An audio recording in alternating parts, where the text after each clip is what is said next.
ลายจ้างตื้อกำก็นายมีเสากวยเย้าวุดภาพเอาจ้องสั่งข้ามเก่าในลาจะเฮามีเมตตาเนื้อข้านำเต้เต้ก้วยกาคามีหมังลองได้เสอลาดแลลาดกำเดียวแลอย่าคำเจอสลาวค่ะข้าไข่ออกตีมุกจุ้ม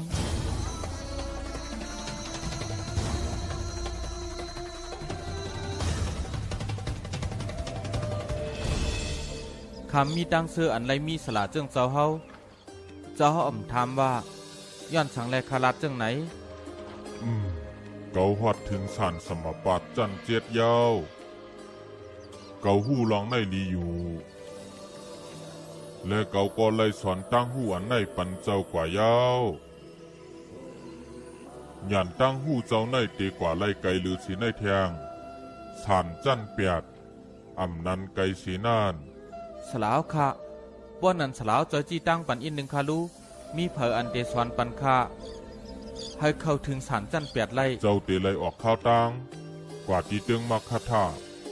เจ้ายาเสหลวงอุตกามมหามุนี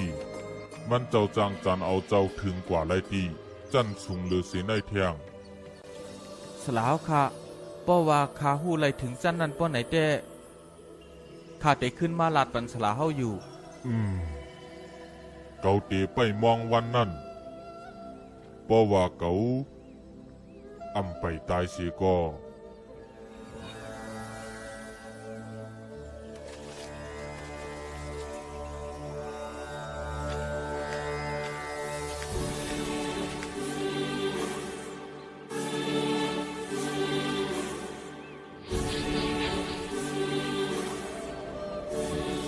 สลาเฮา